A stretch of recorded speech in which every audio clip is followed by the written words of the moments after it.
For hundreds of thousands of people, the wars, the genocides taking place right now will never end.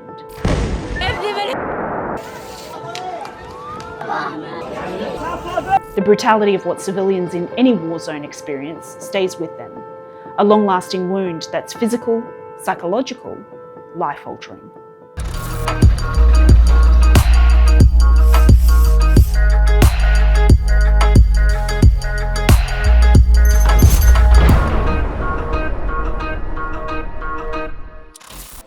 From Ukraine to Sudan, Gaza and beyond, wars raging across the globe are exacting an unbearable toll on civilians trapped in the crossfire. But the most enduring wounds, especially for children, are often invisible, and they linger long after the world's attention has moved on.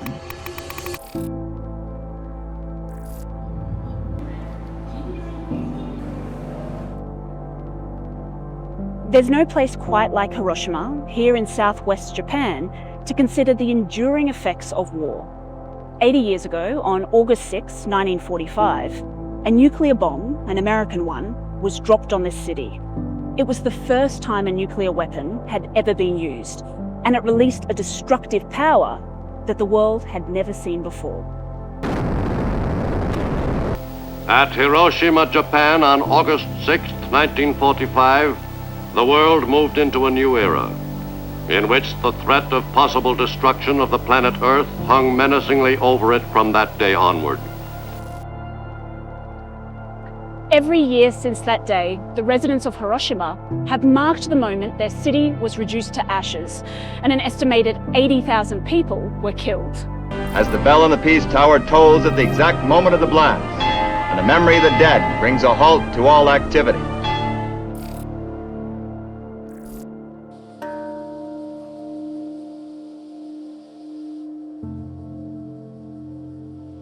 The suffering persisted.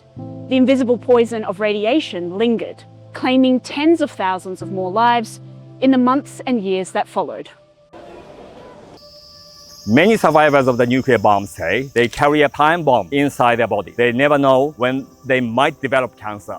Akira Kawasaki is a peace and nuclear disarmament advocate.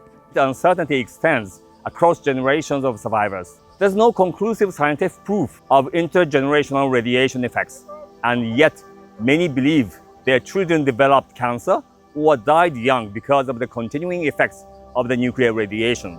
Those parents often carry a deep sense of guilt. The lasting impact on children is also especially tragic. Radiation affects them far more severely than adults, and many died young as a result.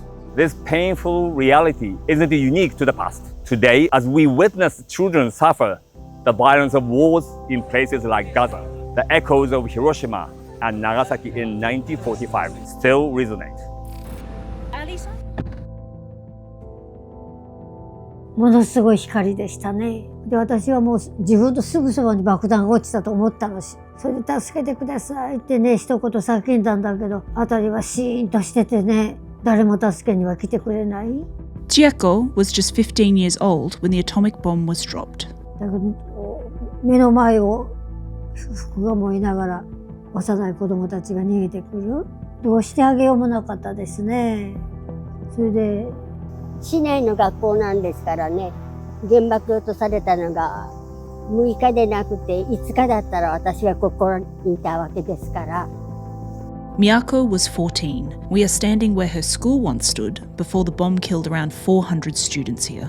どこからあれだけの灰が飛んできたんだろうかと思うぐらい灰がやけどした人のところにね、卵を産みつけるんですよ。そしてそれがウジ虫になって、そしてチクチクとこう張って、もう痛がって殺してくれ殺してくれ言うてね、せっかく逃げてきたのに、もうそういうことでね、本当にもう地獄ですね。30% of the city's population was killed, some by radioactive gamma rays and others by the heat of radiation. Survivors of the atomic bomb, the US military called Little Boy, endured far more than radiation burns. Many lived with deep psychological scars, from PTSD and survivor's guilt to the lifelong pain of being treated as outcasts.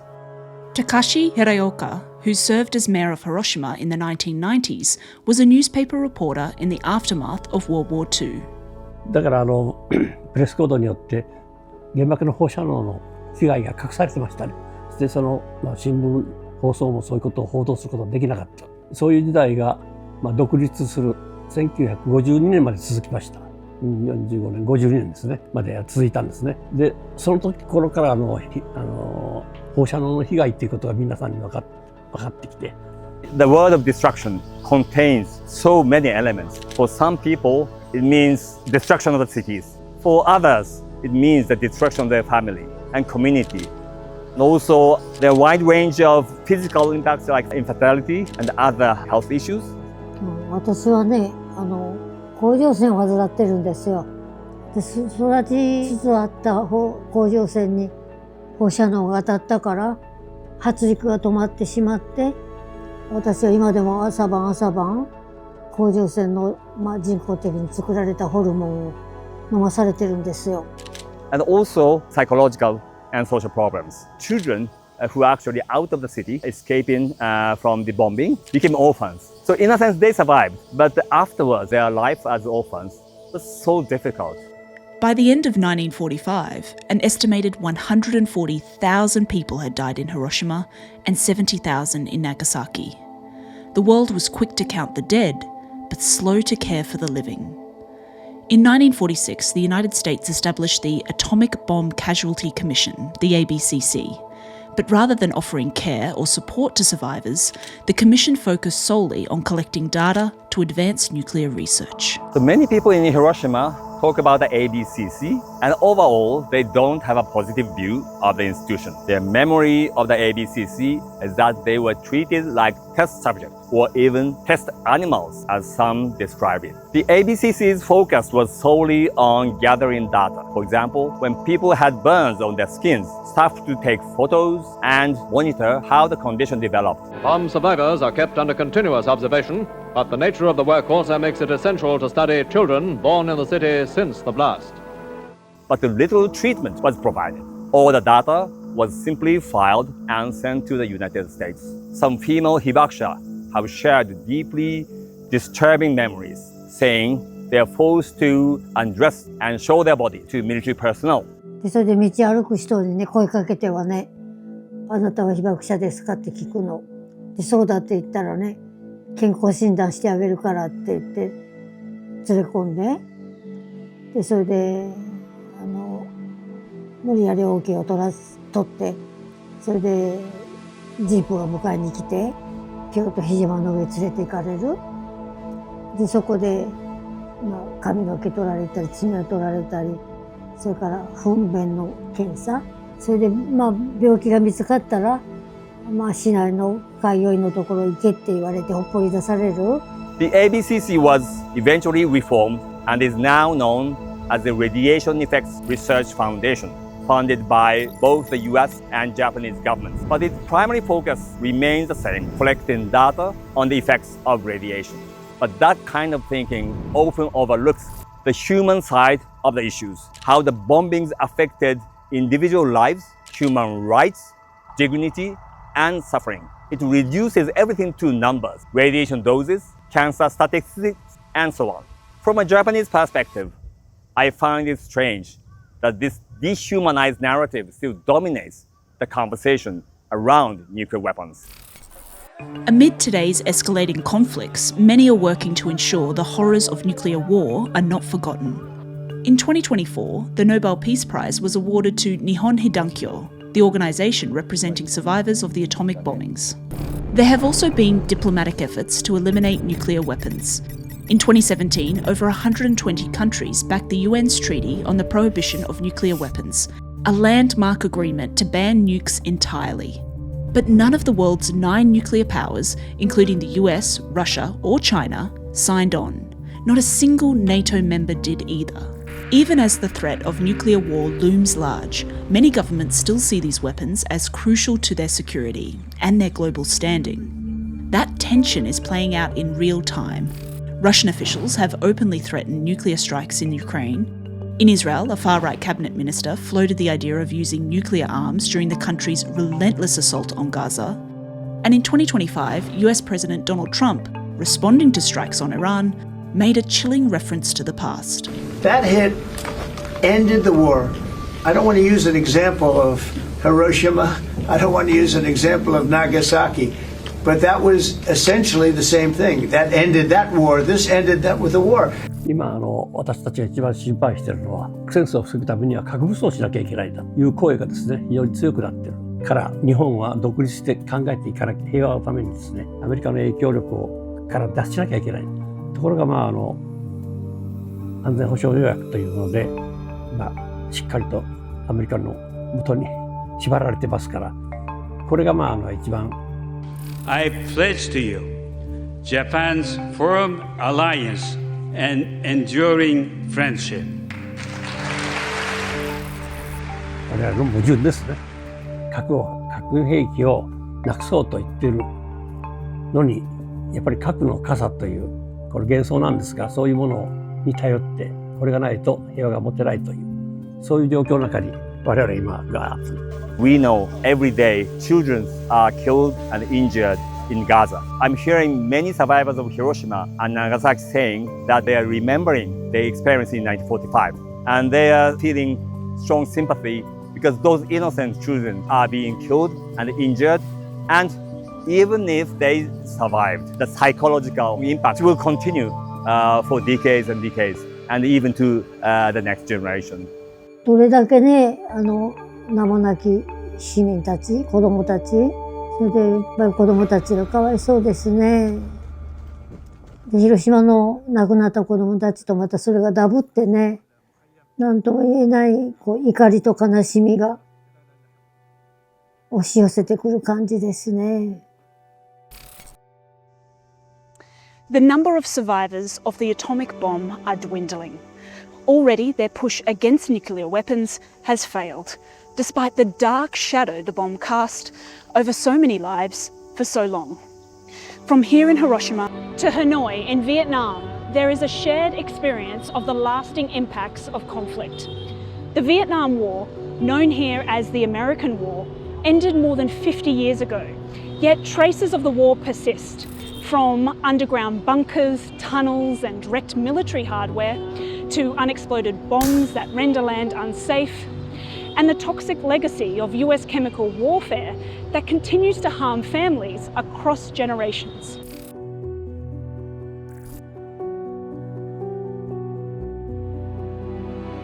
Tôi nghĩ khi nói đến chiến tranh thì mọi người thường nghĩ đến những cái tác động về mặt thể chất mà người ta có thể nhìn thấy nó một cách rõ ràng. Ví dụ như là những cái tổn thương, những cái vết thương, những cái thương tích từ những cái người. Và đằng sau đấy thì thực ra là cái chiến tranh nó cũng chỉ thể hiện, tác động của chiến tranh cũng những thể hiện và ở những cái điều mà chúng ta nhìn thấy ở đấy, mà nó còn sâu xa hơn, âm ỉ hơn và có nhiều thứ hơn. From 1961 to 1971, the US sprayed more than 73 million litres of chemicals across Vietnam to clear jungle cover for military operations. About 45 million litres of it was Agent Orange, contaminated with dioxin, one of the deadliest substances known to science. Agent Orange left a legacy of severe health problems and lasting environmental damage. At Hanoi's Friendship Village, its effects are still being felt generations later. Mà hiện nay là Tổ chức Y tế Thế giới cũng như Việt Nam đã đưa vào liệt danh trong cái bệnh chất độc da cam như là ung thư này, hay là viêm đa thần kinh này, tiểu đường này, nứt trẻ cột sống này, trẻ em bị dị dạng này, nó không phải là trong một bộ phận nào cả, các mô mỡ toàn bộ cơ thể. Trong căn bệnh chất độc da cam dioxin thì không bao giờ chữa khỏi được. Thì còn nếu mà bị thì có thể là các thế hệ nó có thể truyền nhau đến khi hết thì thôi. Các cháu về làng hữu nghị Việt Nam được nuôi dưỡng, được điều trị bệnh, được dạy dỗ kỹ năng tăng động rất mạnh, thần kinh không ổn định, đang học tập, đang lao động, đang tập thể dục, ngăn đùng da, sỏi vào mép, hoặc có những cái việc hành xử không làm chủ. Đau nhức và đi lại khó khăn. Ba mất từ lâu rồi ạ, cho nên còn mẹ bị ảnh hưởng. Ba đi Việt Nam mười mấy năm mới về xong bị ảnh hưởng của chất độc. Như trong nghiên cứu chúng tôi thì chúng tôi chỉ tiến hành nghiên cứu ở trên cái địa bàn miền Bắc, nơi mà họ đang sống hiện nay thì hoàn toàn không bị rải chất độc màu da cam. Nhưng vì họ đã có một cái thời gian chiến đấu ở cái chiến trường miền Nam, họ sống ở đấy và ăn thức ăn ở đấy, uống nước uống ở đấy, và họ bị phơi nhiễm bởi cái chất độc màu da cam đấy. Và khi hòa bình lập lại, họ trở về lại miền Bắc, họ sinh con đẻ cái, thì cái chất độc màu da cam nó bắt đầu hiện hữu, không phải bản thân họ mà hiện hữu cả trong những cái thế hệ sau của họ. Và đồng thời không chỉ tập trung vào cái thế hệ thứ nhất, thế hệ thứ hai, mà chúng ta cần nghiên cứu thêm về tác động lâu dài đối với những thế hệ tiếp theo, thứ ba, thứ tư của họ. Nếu Việt Nam hiện nay bị tổng số đến 3 triệu người, trong đó 150.000 trẻ em bị tàn tật, nên mong thế giới cũng luôn luôn hiểu biết được cái bệnh này ở tại Việt Nam. Đang là cái di chứng của chiến tranh để lại thông qua cái đường sinh sản là con cháu của các cựu chiến binh, thì các bạn thấy chiến tranh là sự không nghiệt, để lại một nỗi đau không lường cho nhiều thế hệ mai sau.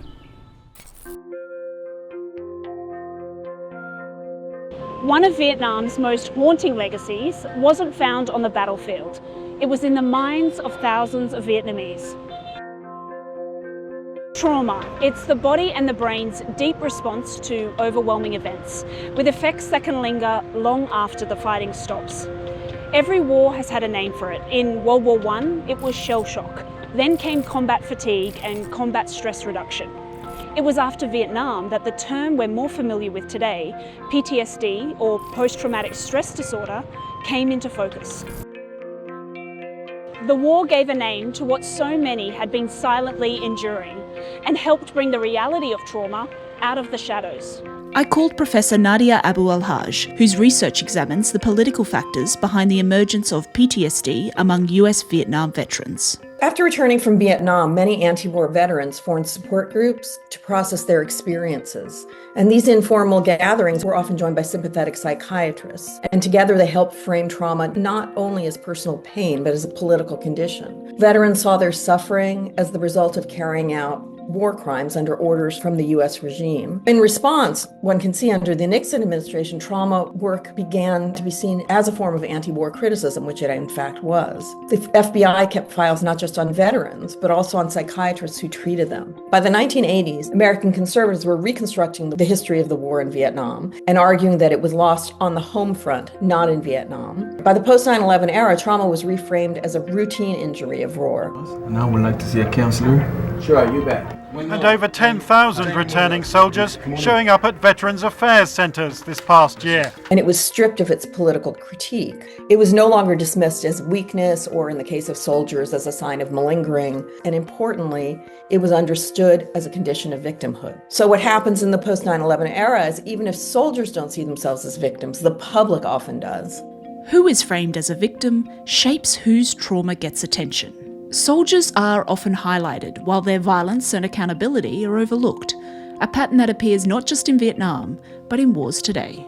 Each day, our nation loses more than 17 veterans to suicide and the effects of PTSD. Yes, soldiers do suffer, but they're not just victims, they are also active participants in the machinery of war. There's a duality at play here, right? Soldiers are portrayed as both heroes and victims. Exactly. The word hero is key. A hero can commit violence, but it's noble violence, right? It doesn't fall into the same category as perpetration. But to talk about civilians being killed, you have to acknowledge who did the killing. So the trauma narrative in the post-9/11 wars emerged early, and it came to dominate the public conversations about war in the U.S. The American soldier stands in for the war. The traumatized soldier, in fact, is the war. Older veterans say it's a much friendlier homecoming than they had after the Vietnam War. It was a very unpopular war at the end. This time now, it's a show of support for these young men and women coming back, and that's the way it should be. And again, the key point is this. These soldiers go to war, and then they come home. Their homes aren't destroyed, their families aren't at risk, and that's a very different reality from civilians living in war zones. Understanding the real human cost of war, especially in local communities, is exactly the kind of research gap Dr. Toan Tran Khan and his international colleagues are working to fill. They're behind the Vietnam Health and Aging Study, the first big effort to understand how exposure to war has shaped health and aging later in life for people in Vietnam. The study is also meant to serve as a corrective. For decades, the Vietnam War has largely been viewed through an American lens, even though some estimates suggest that up to 60 Vietnamese died for every US soldier. Most research on the aftermath of war focuses on refugees, veterans or Europeans, leaving the long-term impacts on the people of Vietnam largely unexamined. Thì kết quả nghiên cứu của chúng tôi nhận thấy rằng là cái PTSD này nó gặp không chỉ ở những cái người cựu chiến binh mà còn gặp cả ở những cái người dân thường sống ở hậu phương.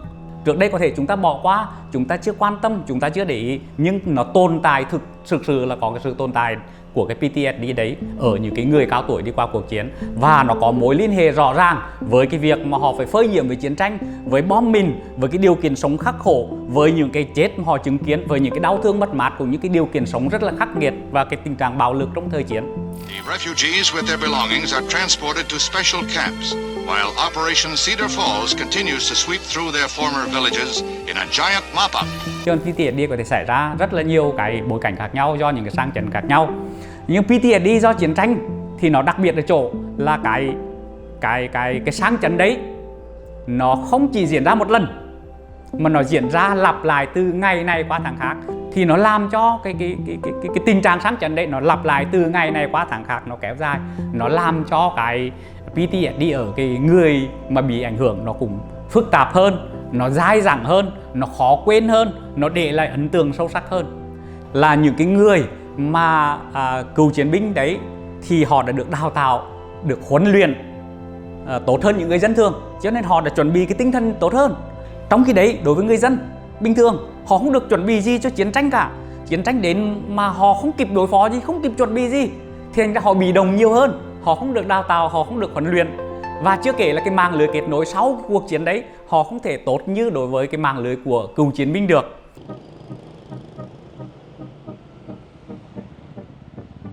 New research has revealed a striking insight. War trauma isn't confined to the mind. It can leave traces on the body even at the genetic level. Scientists have found that exposure to extreme stress, such as surviving bombings, can turn certain genes on or off. Chúng ta hiểu nôm na về cái epigenetic này, nó giống như là cái công tắc cho cái gen hoạt động. Thì gen nó không thay đổi, nhưng cái công tắc đấy nó bật vào những thời điểm nào, nó hoạt động ra sao thì nó lại bị thay đổi cái cách thức mà cái gen đấy hoạt động. Tức là nó đã sâu thẳm vào trong con người họ rồi, thay đổi vào trong cái cơ chế, vào trong bản chất sinh học rồi. Chính vì thế cho nên nó cũng ngụ ý một điều rằng rất có thể là cái PTSD này nó vẫn có thể được di truyền, nó để lại một cái dấu ấn không chỉ cho bản thân họ mà tạo nên một cái dấu ấn di truyền cho cả thế hệ sau. Người ta gọi là cái dấu ấn sinh học hay là cái trả giá về mặt sinh học khi mà họ tiếp xúc với cái bạo lực, cái khó khăn, cái khắc nghiệt trong cái thời chiến đấy, chiến tranh ở cái thời thơ ấu của họ, thì nó sẽ ảnh hưởng đến, nó làm cho già hóa nhanh hơn, làm cho cái già hóa để sớm hơn, cái biểu hiện già hóa nó có thể nặng nề hơn. Bên cạnh, và khi mà chúng tôi làm cái đấy thì chúng tôi cũng xin nói rõ luôn là đây là một cái nghiên cứu mà cái xét nghiệm này lần đầu tiên được thực hiện. Nếu mà chúng ta không nghiên cứu thì chúng ta sẽ mất đi cơ hội, bởi vì chỉ 5 năm, 10 năm nữa thôi, tất cả những cái người cao tuổi đi qua cuộc chiến này họ sẽ về với ông bà tổ tiên hết, họ sẽ qua đời hết.